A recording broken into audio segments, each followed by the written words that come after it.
है असीम अनादि अनंत शिव। तुम हो जन्मों जन्मांतर की लड़िया ये कड़िया, हर योनि हर जीवन रखवाल तुम हो। जय काल महाकाल, जय काल महाकाल, जय काल महाकाल, जय काल महाकाल, जय काल महाकाल विकराल शंभो। जीवन हो या मृत्यु दोनों ही तुम हो। जन्मों जन्मांतर की लड़िया ये कड़िया, हर योनि हर जीवन रखवाल तुम हो। जय काल महाकाल, जय काल महाकाल, जय काल महाकाल, जय काल महाकाल।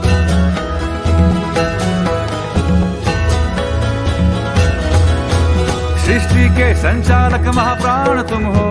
तुम ही सुख तुम ही दुख निर्वाण तुम हो। सूरज से तेजस्वी सागर से निर्मल, चंदा भी तारे भी ब्रह्मांड तुम हो। जय काल महाकाल, जय काल महाकाल, जय काल महाकाल, जय काल महाकाल। जीवन की नैया तुम पतवार तुम हो। इस पार उस पार मझधार तुम हो। कण कण ये हर क्षण ये तुमसे बना है। मन में अक्सर यह प्रश्न बार बार आता है कि जितने त्योहार और उत्सव भारत में मनाए जाते हैं, उतने किसी और देश में क्यों नहीं। और हर एक त्योहार से कोई ना कोई धार्मिक प्रसंग, कथा या कहानी जुड़ी हुई है, जिसे हमेशा के लिए यादगार बनाने या याद रखने के लिए हर वर्ष हम उस त्योहार को मनाते हैं, ताकि वह हमें विस्मृत ना हो।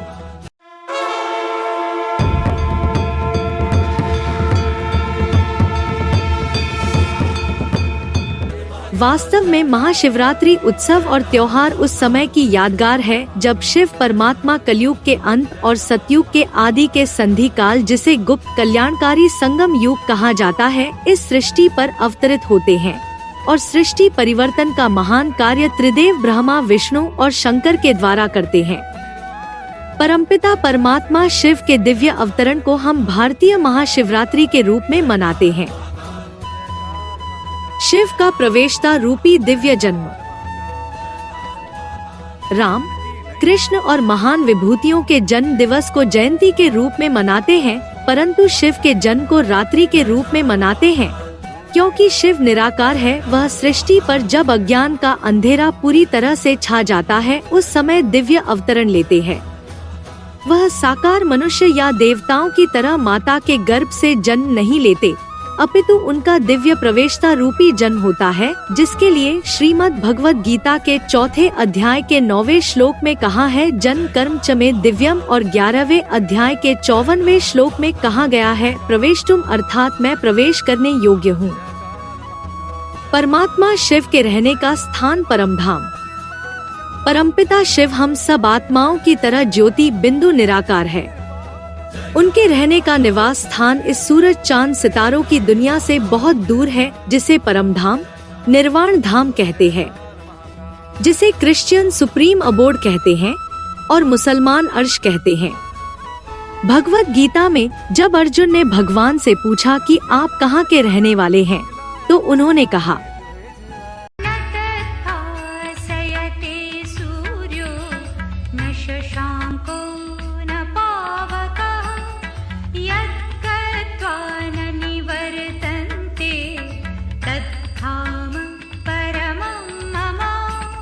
अर्थात जहाँ सूर्य, चंद्रमा और अग्नि का प्रकाश नहीं पहुँचता, वह मेरा परमधाम है। इससे यह भी सिद्ध होता है कि भगवान कण कण में नहीं रहता, बल्कि वह अपने धाम परमधाम में रहता है। अगर भगवान सबके अंदर है, तो इस दुनिया में पाप और दुष्कृत्य क्यों हो रहे हैं? क्या भगवान हमारे अंदर बैठकर पाप कर्म कराएगा? और अगर भगवान सबके मन में है, तो हम उसे मंदिरों में जाकर क्यों खोजते हैं?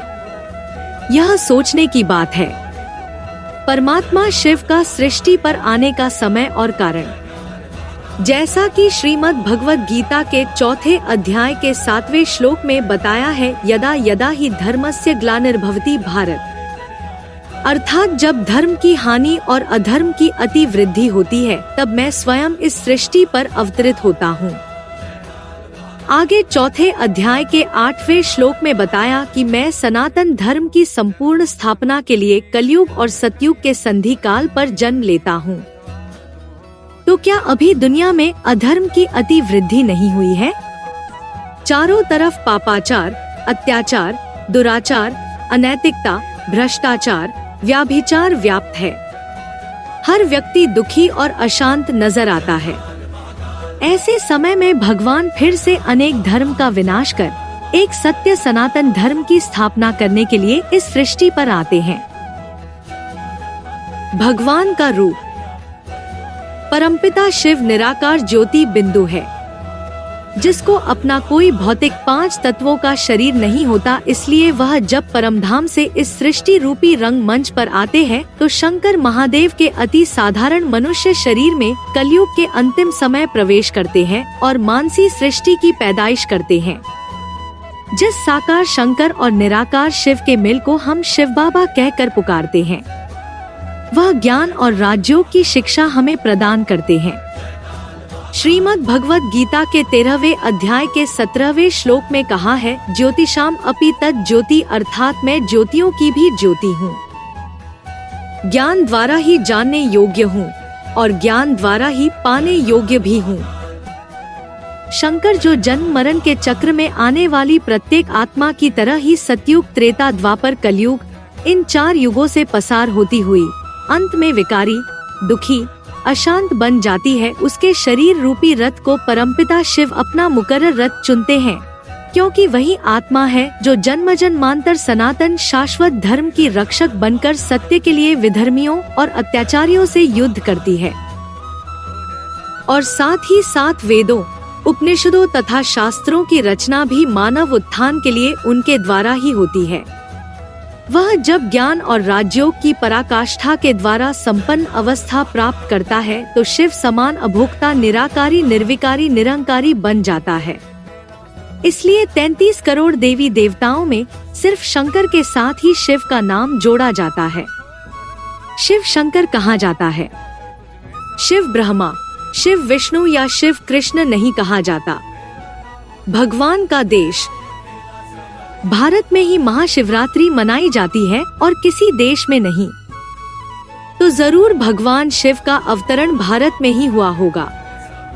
भारत ही प्राचीनतम, अविनाशी और अखंड भूमि है, तो अविनाशी परमात्मा शिव भी अविनाशी खंड में ही आएंगे ना।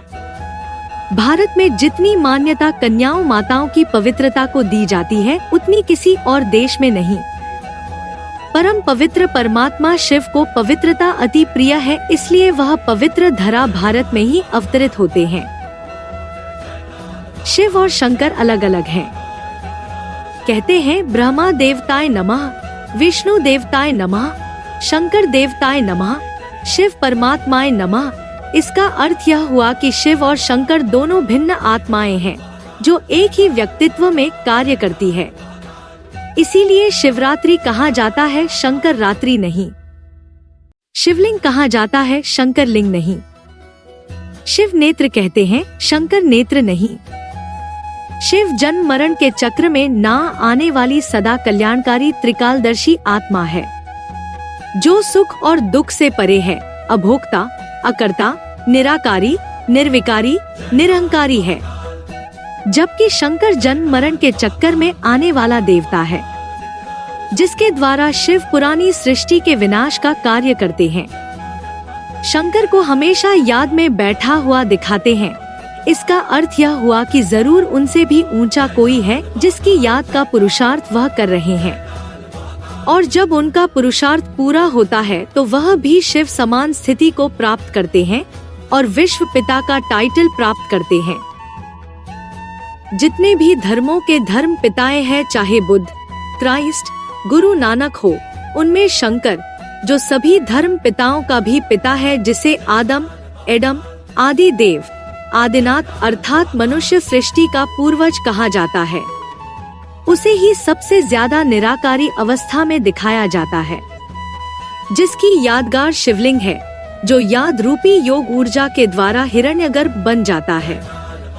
शास्त्रों में उसे लाल लाइट का गोला बताया है, जिसके लिए कहा है, बिन पक चले सुने बिन काना, बिन कर कर्म करे विधि नाना, आनंद रहित सकल रस भोगी, बिन वाणी वक्तावर जोगी।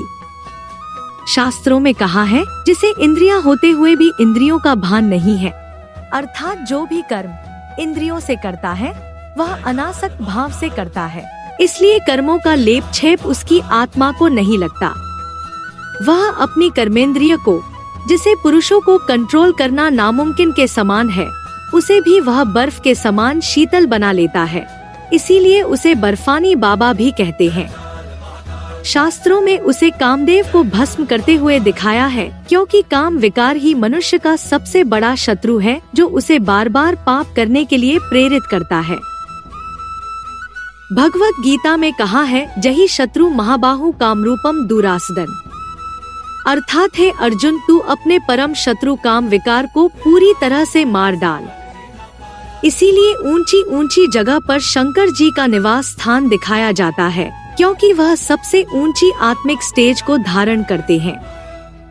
12 ज्योतिर्लिंग का अर्थ।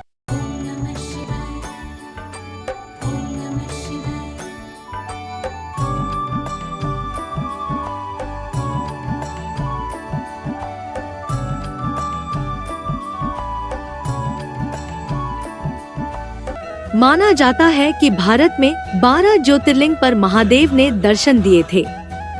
यह 12 शिव के अवतार 12 रुद्रगण है, जो ज्ञान और योग के पुरुषार्थ के द्वारा महादेव के समान ऊंची निराकारी आत्मिक स्टेज को प्राप्त कर विश्व कल्याण का कार्य करने में अपने संपूर्ण जीवन को स्वाहा करते हैं और पूजनीय बन जाते हैं। जिनमें से पहला ज्योतिर्लिंग सोमनाथ स्वयं महादेव की ही यादगार है। शिवलिंग पर 3 रेखाओं का तिलक त्रिपुंड का अर्थ शिव त्रिमूर्ति के साथ इस सृष्टि पर प्रत्यक्षता रूपी जन्म लेते हैं, जिससे सृष्टि परिवर्तन का महान कार्य की शुरुआत और संपन्नता दोनों होती है। इसलिए शिवलिंग पर 3 रेखाएं दिखाई जाती हैं और बीच में बिंदु शिव परमपिता का प्रतीक है, जिनके बिना यह त्रिदेव भी अधूरे हैं। शंकर को दिखाए जाने वाले अलंकार और उनका अद्भुत रूप।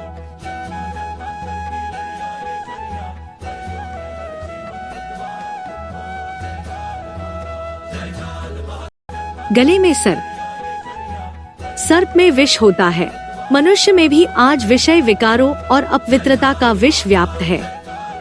कहते हैं चंदन विष व्यापत नहीं, लिपटे रहत भुजंग। चंदन वृक्ष के चारों तरफ सांप लिपटे रहते हैं, परंतु फिर भी वह खुशबू ही खुशबू देता है। अर्थात शंकर पाठधारी परमात्मा के आसपास विषय विकारी मनुष्य आत्माएं संग में रहती हैं, परंतु उनका कोई असर उस पर नहीं होता। वह उनका विष खुद पान कर लेते हैं और उनको गुण और ज्ञान रत्नों की खुशबू प्रदान करते हैं। तीसरा नेत्र।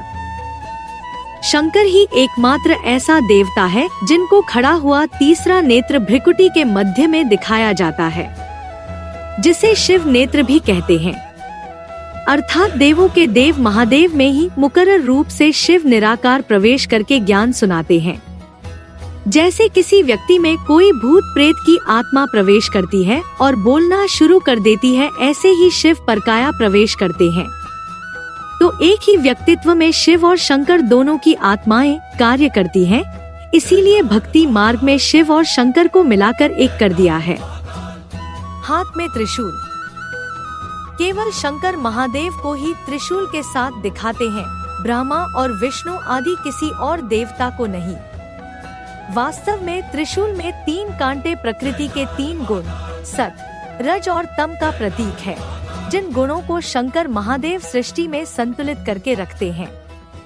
बताते हैं कि शंकर ने सिर्फ एक ही बार अपने त्रिशूल का प्रयोग किया था, जब उन्होंने अंधकासुर नाम के राक्षस को त्रिशूल में ऊपर अटका लिया, तो धीरे धीरे उसका सारा गंदा खून टपक टपक कर समाप्त हो गया।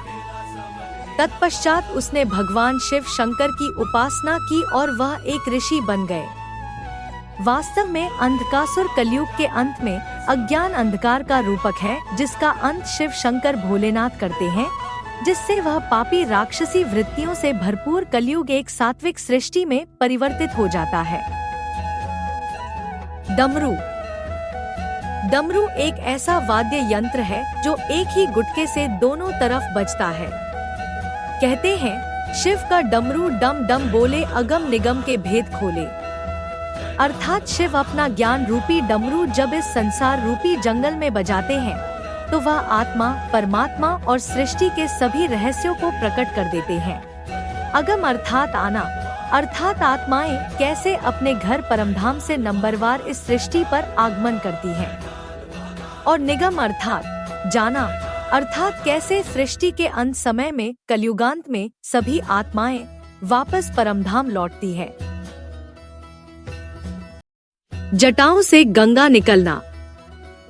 शंकर की बड़ी बड़ी जटाएं उनकी विशाल बुद्धि का प्रतीक है, क्योंकि जटा सर में ही होती है जहां मन बुद्धि रूपी आत्मा का वास होता है। चित्रकार अपने भावों को चित्र के माध्यम से ही व्यक्त किया करता है। उनकी विशाल बुद्धि से ही स्वयं ईश्वर के द्वारा दिया गया सत्य, सर्वोत्तम, गुह्यतम, पवित्र ज्ञान निकलता है, जिसके लिए गीता में कहा गया है, न ही ज्ञानेन सदृशम पवित्र में विद्यते। अर्थात इस ज्ञान के सिवाय पवित्र और शक्तिशाली चीज दुनिया में कोई नहीं, क्योंकि वह 100% सच्चा है। कहते भी हैं कि गंगा आसमान से उतरी और शंकर की जटाओं में समा गई, और शंकर ने जब एक जटा खोली तो वह पृथ्वी वासियों के लिए सारी पृथ्वी पर फैल गई। तो वह ज्ञान की गंगा परमधाम से परमपिता शिव के द्वारा शंकर की बुद्धि रूपी जटा में उतारी जाती है, और उसी ज्ञान का जब महादेव मनन चिंतन मंथन करते हैं, जिसे सागर मंथन कहा गया है, तो वह ज्ञान का निचोड़ पृथ्वी वासियों को बांट देते हैं, जिससे सभी पृथ्वी वासियों का कल्याण हो जाता है। तो यह कोई पानी की गंगा की बात नहीं है, क्योंकि वह गंगा तो सिर्फ भारत में ही है। तो विश्व की और धर्म की आत्माओं का कल्याण कैसे होगा? दूसरी ध्यान देने योग्य बात यह है कि हजारों साल से भारतवासी पानी की गंगा में नहाते आ रहे हैं, तो क्या सभी के पाप धुल गए और भारत भ्रष्टाचार मुक्त, पाप मुक्त, विकारों से मुक्त और पवित्र बन गया? रामायण के सुंदरकांड में कहा गया है कि सम्मुख होए जीव मोही जब ही, जन्म कोटि अघनाश ही तब ही। जब भगवान साक्षात इस सृष्टि पर हमारे सम्मुख आते हैं, तब हमारे अनेक जन्मों के पाप उनके दिए गए ज्ञान और राजयोग की शिक्षा द्वारा खत्म हो जाते हैं, न कि पानी में नहाने से। अगर पानी में नहाने से पाप धुल जाते तब तो किसी को कोई मेहनत करने की जरूरत ही नहीं है। पाप करो और डुबकी लगाओ। कमंडल। शंकर को सदैव कमंडल के साथ चित्रित किया जाता है, जो जल से भरा रहता है। तो कमंडल बुद्धि रूपी पात्र का प्रतीक है, जिसमें सदैव ज्ञान का जल भरपूर रहता है। उसी से सर्वात्माओं का कल्याण शंकर महादेव द्वारा होता है। इसीलिए शंकर महादेव को पाप कटेश्वर कहा जाता है, और उनके नाम के आगे हर शब्द लगाया जाता है, क्योंकि वही ऐसे देवता है जो सर्वात्माओं के पापों का हरण करने की क्षमता रखते हैं। महाशिवरात्रि पर शंकर की पूजा क्यों नहीं, शिवलिंग की पूजा क्यों? महाशिवरात्रि पर शिवलिंग की पूजा अर्चना और भक्ति करते हैं, शंकर महादेव की नहीं, जो कि मनुष्य शरीर में दिखाया गया है। क्योंकि शंकर पुरुषार्थी अपूर्ण रूप है, और जब वह संपूर्णता को प्राप्त होते हैं तो ज्योति का लिंग बन जाते हैं, जिसे शिवलिंग कहते हैं, जो ईश्वरीय ज्ञान और याद रूपी योग ऊर्जा की ज्योति से भरपूर है। धतूरा क्यों चढ़ाते हैं? महाशिवरात्रि पर शिवलिंग पर सुंदर खुशबूदार फूल नहीं, बल्कि धतूरा जैसे कांटेदार बदबूदार फूल चढ़ाए जाते हैं, क्योंकि परमपिता परमात्मा शिव शंकर भोलेनाथ को पहचान कर जो आत्माएं अर्पण होती है, वह जन्म जन्मांतर की विकारों की बदबू वाली, कांटों के समान दुखदाई और सर्प की तरह विषैली होती है। उनके विष को शिव शंकर भोलेनाथ खुद पान करके उन्हें निर्विष और पवित्र बनाने का सर्वोत्तम कृत्य करते हैं, जो और कोई भी बड़े से बड़ा देवता, ब्रह्मा या विष्णु भी नहीं कर पाते। इसीलिए समुद्र मंथन के लिए महादेव को ही पुकारा गया था, क्योंकि समुद्र मंथन से निकले विष का पान करने का सामर्थ्य उनके अलावा किसी देवता में नहीं था। उपवास रखना। उप माना निकट और वास माना साथ रहना, अर्थात मन बुद्धि से परमात्मा की याद द्वारा परमात्मा के समीप रहना। जब हम परम पवित्र शिव शंकर भोलेनाथ को याद करेंगे तो पवित्रता स्वतः ही हमारे अंदर आती जाएगी और हमारा भगवान से कनेक्शन पक्का होता रहेगा। भक्त तो वर्ष वर्ष एक दिन के लिए अपनी वृत्ति को परिवर्तन करने के लिए व्रत लेते हैं, परंतु भगवान हमें एक ही बार सदा काल का व्रत धारण कराते हैं, जिससे आत्मा पूर्ण रूप से पवित्र दृष्टि, वृत्ति, वचन और कर्मणा करने वाली बन जाती है। जागरण करना।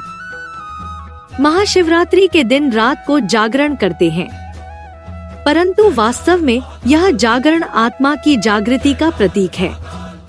जब परमपिता परमात्मा आकर हमें हमारे और अपने स्वरूप का ज्ञान देते हैं कि हम यह शरीर नहीं बल्कि आत्मा है और शरीर से संबंधित पद, मर्तबा, नाम, पेशा निभाने वाली मैं भिन्न आत्मा हूँ, जिसका मौलिक स्वरूप सुख, शांति, पवित्रता, आनंद, ज्ञान और शक्ति है। भगवान से मेरा संबंध एक भक्त का नहीं है, अपितु पिता और बच्चे का है, जो बहुत ही सुखद और सभी संबंधों में समीपतम संबंध होता है। उस संबंध से आत्मा अपने पिता परमपिता के स्वर्ग के वर्षा की अधिकारी बन जाती है। अर्धनारीश्वर की प्रवृत्ति की यादगार शिवलिंग। शिवलिंग के सामने जाकर हम कहते हैं, तुम ही हो माता पिता, तुम ही हो बंधु सखा, तुम ही हो। तो लिंग और जलाधारी दो आत्माएं हैं जो प्रवृत्ति का प्रतीक है। लिंग शिव समान बने शंकर की और जलाधारी पार्वती की यादगार है, जिस शक्ति का आधार लेकर वह संपूर्णता को प्राप्त होते हैं। क्योंकि शिव के ज्ञान का मिलन जब तक पार्वती की पवित्रता से ना हो तब तक वह प्रैक्टिकल में दुनिया का परिवर्तन नहीं कर सकते। सूक्ष्म अर्थों में शिवलिंग में लिंग को, शिव ज्योति बिंदु निराकार और जलाधारी को परम ब्रह्मा स्वरूप बने शंकर को भी मानते हैं, जो शिव को संपूर्ण सहयोग देकर धरनी रूपी माता या प्रकृति का कार्य करती है, जिसके लिए श्रीमद् भगवद गीता के 14वें अध्याय के 3 श्लोक में बोला है, मम योनिर्महद ब्रह्मा तस्मिन् गर्भं दधाम्यहम्। आइए जानते हैं महाशिवरात्रि का आध्यात्मिक रहस्य शिव बाबा के महावाक्यों द्वारा। कैसे मनाई जाती है महाशिवरात्रि? VCD 1581।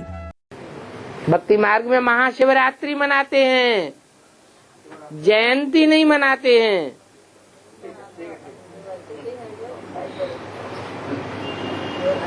परंतु तुम बच्चे जयंती मनाते हो। ब्राह्मण जयंती मनाते हैं या भक्ति मार्ग वाले जयंती मनाते हैं? ब्राह्मण लोग मनाते हैं, क्योंकि जानते ही नहीं। भक्ति मार्ग में तो फिर भी सच्चाई है। क्या सच्चाई है? कि शिव पुनर्जन्म में नहीं आते हैं, इसलिए उनकी महाशिवरात्रि मनाते हैं। गहरी से गहरी, महान से महान रात्रि, अज्ञान की रात्रि जब सारी दुनिया में फैलती है, दुनिया के लोग भी नहीं जानते भगवान को। तथाकथित ब्रह्मा कुमार कुमारी भी नहीं जानते भगवान को। और जो जानने का दम भरते हैं एडवांस पार्टी वाले, वो भी भगवान के स्वरूप पर घड़ी घड़ी निश्चय अनिश्चय बुद्धि होते रहते हैं। आखिरी में ऐसा टाइम आता है कि सब भगवान को भूल जाते हैं, सब अज्ञान अंधकार में डूब जाते हैं। तब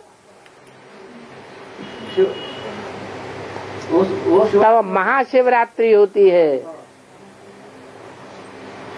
वो महान अज्ञान अंधकार की रात्रि ही कल्याणकारी रात्रि साबित हो जाती है। क्यों मनाई जाती है महाशिवरात्रि? डिस्कशन 713।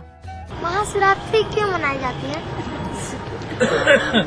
क्योंकि जब दुनिया में घोर रात्रि हो जाती है, महारात्रि हो जाती है। रात्रि माने अंधकार, अंधकार माने अज्ञान का अंधकार।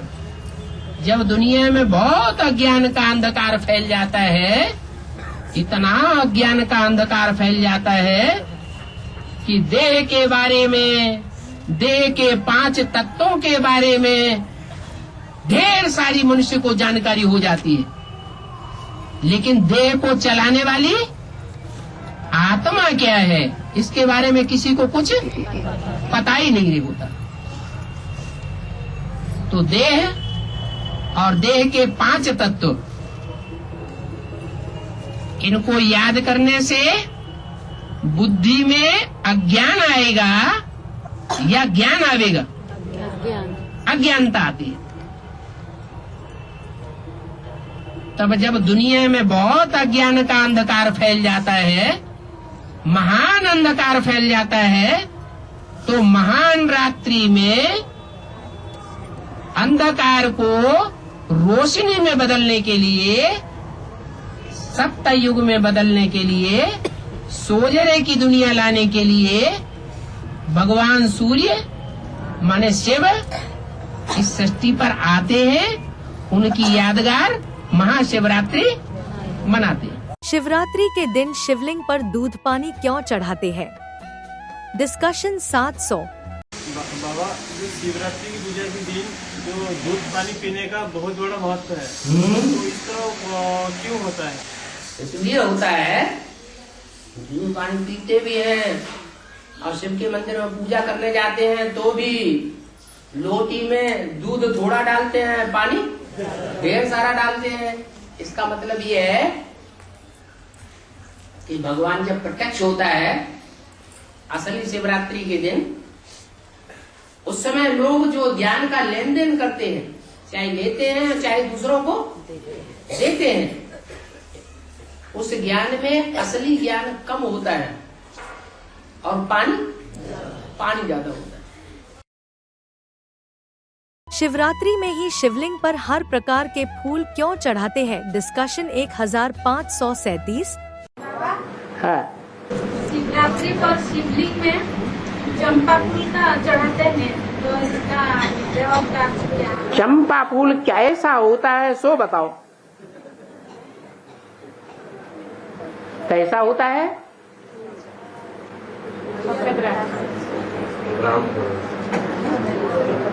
अरे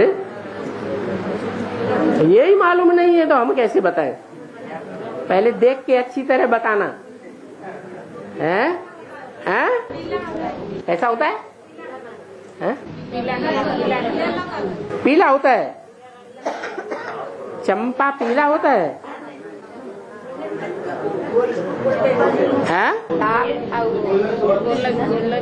अरे जो पूछ रहे हैं उन्हें तो बताने दो। हाँ, और अरे शिवरात्रि पर तो शिवलिंग पर सब प्रकार के फूल चढ़ाए जाते हैं। गुलाब के फूलों से भी सारा मंदिर सजाया जाता है, फिर आक के फूलों से भी, धतूरे के फूल भी चढ़ाए जाते हैं। अच्छे और बुरे, सुगंधित और दुर्गंधित सब प्रकार के फूल चढ़ाए जाते हैं। सुगंधित माने पवित्रता वाले, जिन्होंने जीवन में पवित्रता धारण की है, और दुर्गंधित फूल जिन्होंने पवित्रता धारण नहीं की है। शरीर है ना, शरीर में एक प्रकार का खून जाएगा और उसी शरीर में फिर अनेक प्रकार का खून जाएगा, तो कौन सा शरीर दुर्गंध मारेगा? हैं? जिसमें अनेक प्रकार का खून जाएगा तो वो दुर्गंध मारेगा। आज भी खून के बारे में बाबा ने क्या बताया है? खून किसका चढ़ाना चाहिए? वैश्यों का, शूद्रों का या ब्राह्मणों का? कम से कम ब्राह्मण हो, ब्राह्मणों में भी अच्छे ब्राह्मण हो, तो खून का महत्व हुआ ना। तो ये बताया कि शिवरात्रि पर ऐसे नहीं कि चंपा का ही फूल चढ़ाया जाता है, चमेली का ही चढ़ाया जाता है, नहीं, हर प्रकार के फूल चढ़ाए जाते हैं। शिवरात्रि कब कहेंगे? अच्छे अच्छे विद्वान आदि कोई भी नहीं जानते कि ये शिवरात्रि क्या है। VCD 1307। जिसके तुम यादगार में शिव जयंती मनाते हो। अभी जयंती अक्षर सभी से लगता है,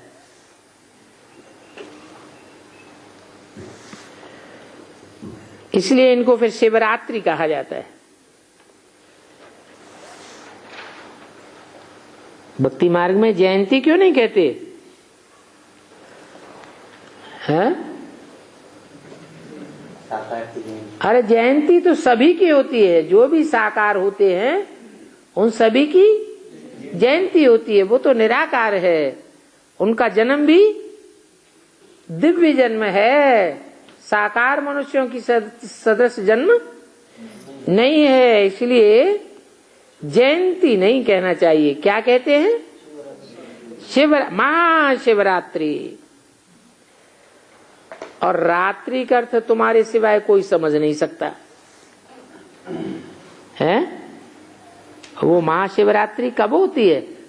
सतयुग में, त्रेता में, द्वापर में, कलयुग में कब होती है?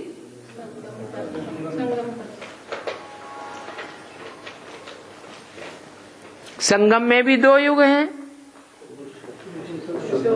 कलयुग का अंत और सतयुग का आदि। तो रात्रि क्या सतयुग आदि में कहें? संगम में कैसे संगम? अगर संगम कहें तो काय का संगम है? कलयुग का अंत और सतयुग की आदि, तो कहेंगे संगम। तो क्या संगम पर शिवरात्रि होती है? महाशिवरात्रि कहें उसे? अरे जब सतयुग का आदि है, आदि हो गया माने सूर्य है, सूर्योदय हुआ या नहीं हुआ? सूर्योदय हुआ तो कहेंगे सतयुग का आदि। और जब सतयुग का आदि है तो संगम कहें या उसके साथ ऐड करना पड़े कलयुग का अंत भी? दोनों हो तभी तो संगम कहें। तो आखिरी महाशिवरात्रि कब कहें है? और संगम भी 100 साल का, छोटा मोटा तो है नहीं, तो कब कहें? 2036 में कहें? 76 में कहें?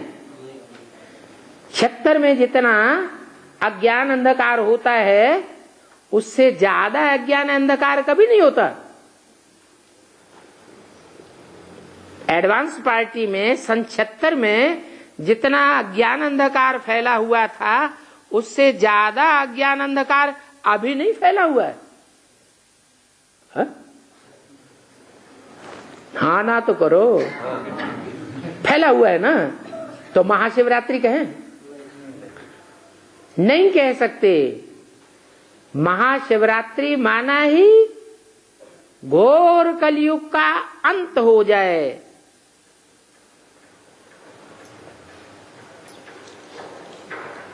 और युग परिवर्तन के लिए निमित्त तो कोई बनते हैं कि बिना निमित्त के युग परिवर्तन हो जाएगा?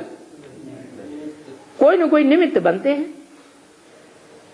तो जो निमित्त बनने वाली आत्माएं पहली बार जब निमित्त बननी होती है उससे 1 सेकंड पहले कहेंगे, क्या कहेंगे? महाशिवरात्रि। सारी दुनिया, सभी धर्म वाले, सभी देश वाले तो घोर अज्ञान अंधकार में होते ही है, लेकिन बेसिक ब्राह्मणों की दुनिया भी टोटली अज्ञान अंधकार में होती है।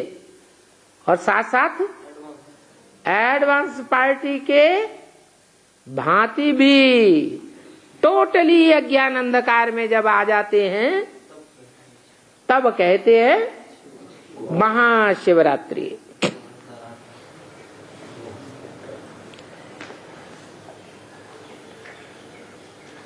तो महाशिवरात्रि का अर्थ तुम्हारे सिवाय कोई नहीं समझ सकता। सभी की जयंती अर्थात बर्थडे मनाते हैं। हर रात्रि थोड़ा ही मनाते हैं। क्यों नहीं मनाते? अरे रात्रि नहीं मनाते, किसकी? श्री कृष्ण की मनाते हैं कि नहीं? कै बजे जन्म मनाते हैं? रात्रि के 12 बजे कृष्ण की भी जयंती मनाते हैं और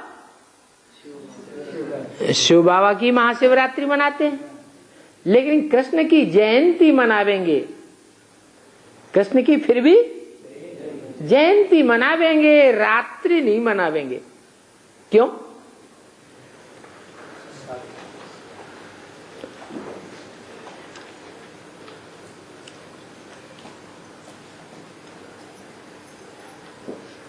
कृष्ण की जयंती मनावेंगे, रात्रि नहीं मनावेंगे। और शिव की रात्रि मनावेंगे। तो इसका कारण क्या है? कृष्ण साकार है और शिव निराकार है। तो तिथि, तारीख, मिनट, सेकंड आदि सभी लिखते हैं।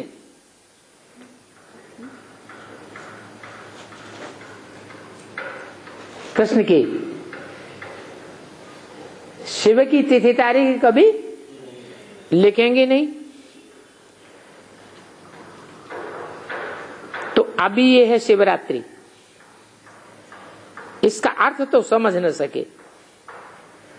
अच्छे अच्छे विद्वान आदि कोई भी नहीं जानते ये शिवरात्रि क्या है। जब जानते ही नहीं तो मनावे क्या? बाप ने समझाया रात्रि का अर्थ क्या है। क्या है? रात्रि का अर्थ है अंधकार।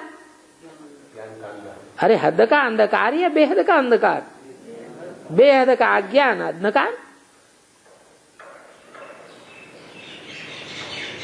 ये जो 5000 वर्ष का चक्र है उसमें सुख और दुख का खेल है। तो दुख का खेल जब पूरा होता है उस सेकंड क्या मनाते हैं? क्या मनावेंगे? हाँ? हाँ, जेल तो जेल में अंधेरा ज्यादा रहता है, उजेला रहता है।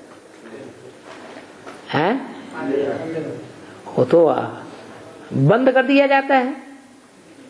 जैसे कुएं का मेंढक बंद है कुएं में, ऐसे जेल में रहने वाला भी जो कड़े कड़े कैदी होते हैं उनको तो और ही काल कोठरी में डाल देते हैं। तो दुख का अंत अर्थात अज्ञान अंधकार का अंत, इसको कहा जाता है दिन, उसको कहा जाता है रात। तो बाप दिन और रात के बीच में आते हैं। दिन कौन सा है? सत्युग त्रेता। सत्युग त्रेता की शुरुआत तो दिन हो गया, और रात द्वापर कलयुग का अंत। तो दोनों के बीच आधा कल्प है सूझरा, आधा कल्प है अंधेरा। भक्ति मार्ग में तो बहुत ही तिक तिक चल करते रहते। महाशिवरात्रि के समय सूर्यवंशी बच्चों का कर्तव्य। डिस्कशन 1756। जब महाशिवरात्रि होगा तब सूर्यवंशी बच्चों का क्या जिम्मेवारी होगा? असल सूर्यवंशी कितने हैं? 50 हैं? असल 50 वो सूर्यवंशी असल होंगे, वो 84 जन्मों में बाप के साथ ही होकर के रहेंगे, या और धर्मों से कन्वर्ट होंगे। वो कितने? 50,000 है। हाँ, महाशिवरात्रि होगी तो शिव की अष्टमूर्तियां लाई हुई हैं। अष्टदेवों के रूप में।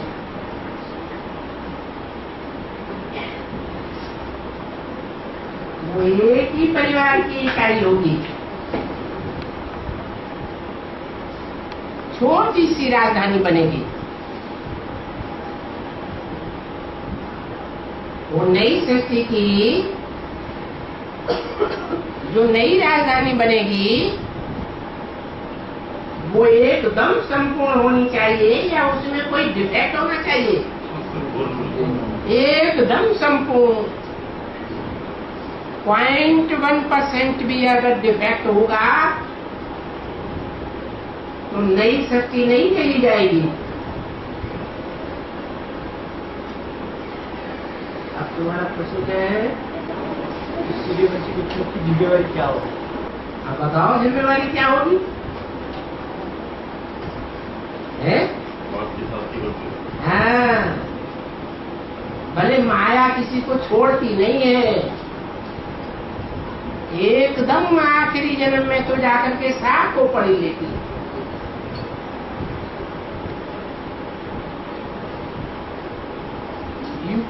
यूपी की माताएं तो आज तक भी गीत गाती हैं। माया नजरिया मारी गई, ब्रह्मा को मारी, विष्णु को मारी, शंकर की दाढ़ी हिलाई गई। उनको मार नहीं सकी लेकिन दाढ़ी तो हिलाई गई।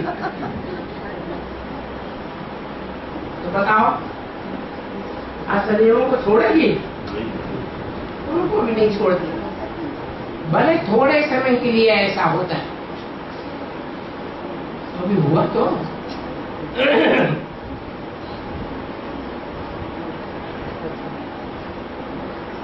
बीज रूप में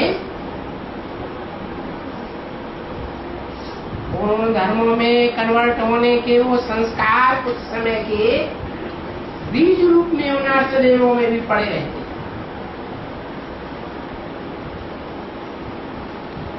बाकी 84 जन्मों में तो वो पूरे सहयोगी बनकर के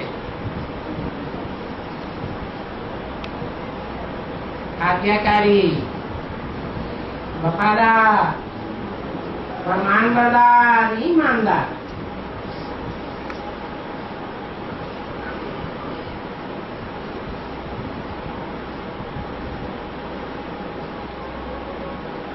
क्या जिम्मेवारी है सूर्यवंशियों की? है?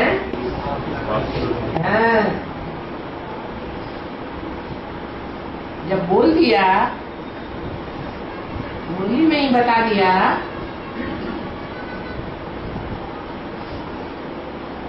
इस सृष्टि पर सदा कायम कोई चीज नहीं है।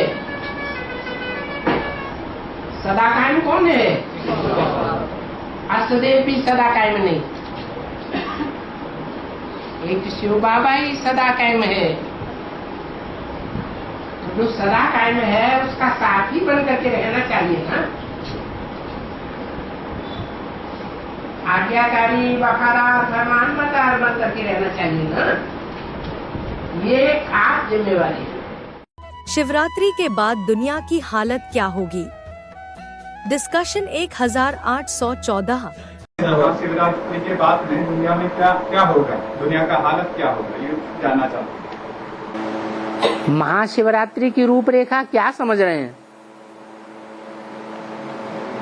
आप? महाशिवरात्रि को क्या समझते हैं? जैसे हर वर्ष महाशिवरात्रि आती है, रात्रि के 12 बजे तक जगते हैं, व्रत रखते हैं, उपवास रखते हैं, ऐसे क्या समझते हैं? कैसी महाशिवरात्रि आएगी? हाँ, शिव जयंती तो ब्रह्मा कुमार कुमारियां कहते हैं। शिव की तो हमेशा जयंती ही जयंती है कि कभी मरंती भी है? हैं? शिव की मरंती है? हैं?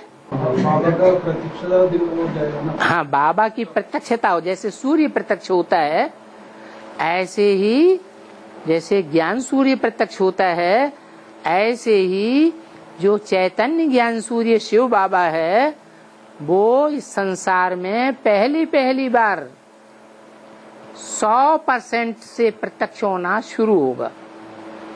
आप कहेंगे 76 प्रत्यक्षता वर्ष मनाया गया, वो क्या झूठा झूठा मनाया गया? 76 प्रत्यक्षता वर्ष नहीं था, है? प्रत्यक्षता वर्ष तो था, लेकिन जो बोला व्यक्तवाणी में कि जो कानों से सुने प्रैक्टिकल में सामने आकर के, जो आंखों से देखे उसके मुंह से अनायास निकल पड़े कि मेरा बाप आ गया। सिर्फ ब्रह्मा कुमारियों का नहीं, उनको क्या अनुभव, मेरा बाप आ गया, ये मेरेपन की अनुभूति हो जाए। सिर्फ एक दो को नहीं, किसको? जो देखे जो सुने। हाँ, तो अरे क्या बात क्या अटकी हुई है? दूसरा आदमी लो है ना दुनिया में, हैं? दूसरा आदमी लो है ना, दूसरा आदमी है, दूसरा आदमी लो। बाबा आएगा तो बाबा का प्रतिष्ठा दिन हो जाएगा। सारे संसार में एक साथ प्रत्यक्षता हो सकती है? दुनिया इतनी छोटी है क्या? अरे दुनिया बहुत बड़ी है या छोटी है? अब बहुत बड़ी है, टाइम लगेगा ना। ब्राह्मणों की दुनिया में भी टाइम लगेगा या नहीं लगेगा? ब्राह्मणों की दुनिया में भी जो श्रेष्ठ श्रेष्ठ आत्मा है उनके लिए बोला है 40 से 50 वर्ष लगते हैं तमो प्रधान से सतो प्रधान बनने में, और 10 वर्ष उनके लिए ही बोल दिए तो सारी दुनिया के लिए कैसे कम टाइम साबित हो जाएगा? कब कहलाई जाएगी महाशिवरात्रि? वीसीडी 2577। अंधकार काल में प्रत्यक्ष होता है। तो शिवरात्रि का अर्थ तो बेचारे समझते ही नहीं है, कह देती है महाशिवरात्रि। अब क्यों कह देते हैं महान शिवरात्रि? कब हुई महान शिवरात्रि? कब हुई महान शिवरात्रि? जब इस दुनिया में आत्मा का और परमात्मा बाप का, परमपिता का कोई को परिचय नहीं रहता। सब जैसे नास्तिक होने लग पड़ते हैं, समझते ही नहीं, जानते ही नहीं, मानते ही नहीं। तब किसको जानते हैं? वो देह को ही सब कुछ मानते हैं, बस देह अहंकार में रहते हैं। मैं राजा हूं, मैं मिनिस्टर हूं, मैं प्रेसिडेंट हूं, मैं धनवान हूं, मैं ये हूं, कारखानों का मालिक हूं, बड़ा सेठ हूं, भिखारी हूं, ये हूं, वो देह की बातें बताएंगे। कोई पूछे तुम कौन हो तो देह की बात बता देंगे। अरे जब तुम पैदा हुए थे तो ये सब कुछ थे क्या? नहीं थे। तो तुम कौन हो? क्या घड़ी घड़ी बदलते रहते हो? तो वो कुछ नहीं बता सकते। तो बाप बताते हैं कि बच्चे, सारी दुनिया में जब भौतिकवाद फैल जाता है, पंचभूतों की देह को ही सब कुछ समझ लेते हैं, तब मैं इस संसार में प्रत्यक्ष होता हूं। तुम ये बच्चे बात समझते हो कि शिवरात्रि का अर्थ क्या है? तो तुमको औरों के ऊपर भी तरस पड़ता है कि इनको भी बतावे कि शिवरात्रि का वास्तविक अर्थ क्या है। बेचारे कुछ नहीं समझते। शिवरात्रि बाप का जन्म भी है, सेवा का आरंभ भी है और विशेष आत्माओं का भी जन्मदिन है। वीसीडी 1271 दे रहे हैं कि जिस भी जोन वाले हो, जहां से भी आए हो, शिवरात्रि बाप का जन्म भी है और सेवा का आरंभ भी है।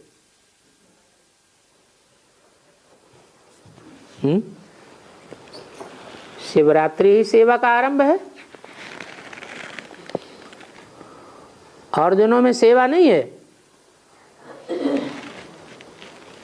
ऐसे क्यों कहा?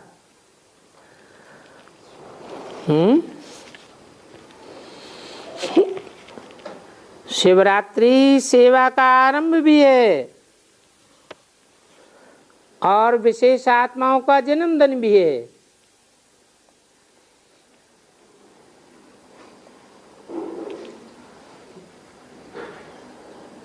तो विशेष आत्माओं का जन्मदिन हुआ या नहीं हुआ है?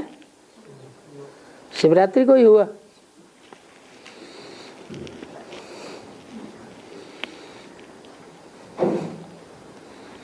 हुआ या हो रहा है या होगा? कब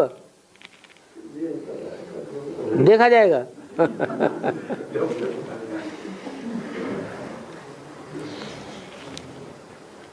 कई बार बोला है बाप का जन्मदिन और बच्चों का जन्मदिन साथ साथ है। माना जन्म माने क्या? प्रत्यक्षता।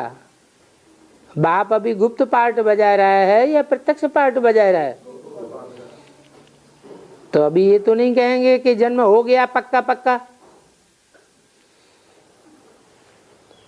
जन्म होगा अर्थात सारे संसार को पता चलेगा कि बाप आ गया।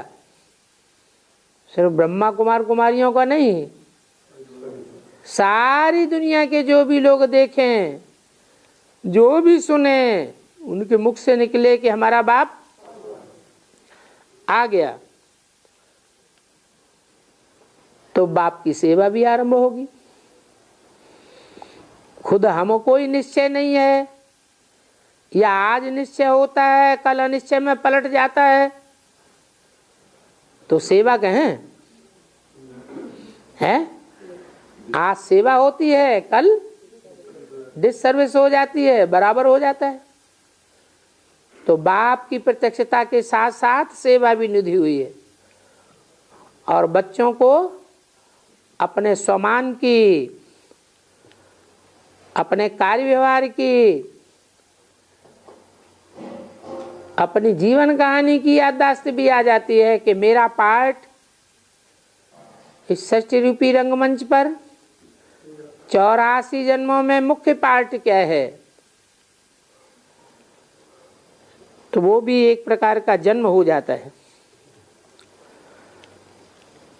तो ऐसे जैसे कोई आजकल गवर्नमेंट का नामी ग्रामी जन्म होता है तो उस जन्म को धूमधाम से मनाते हैं।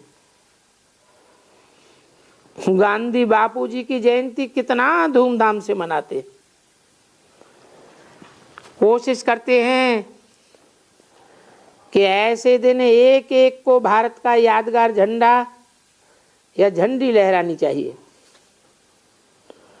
ऐसी ये विशेष जन्म महारथियों का भी है।